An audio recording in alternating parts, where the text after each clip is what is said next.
100 জনের মধ্যে 2-1 জন মানুষ রাতের অন্ধকারে উঠে আল্লাহর সামনে যায়, নামাজের মধ্যে বসে যায়, চোখের পানি ফেলায়। আল্লাহ বলে, বান্দারে, এই মুহসিনের সংখ্যা অনেক হবে না, অল্প হবে।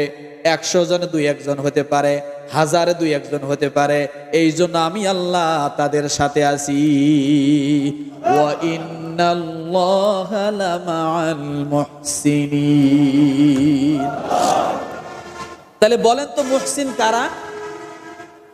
বলেন। সমস্ত ফরজ হুকুমগুলা পালন করার পরে যারা আরো অতিরিক্ত কিছু আমল করে এবং করার জন্য সর্বদা কি করে? সকলে বললেন না? ফাস্তাবিকুল খায়রাত, যারা অগ্রগামী, এই সমস্ত মানুষগুলো হলো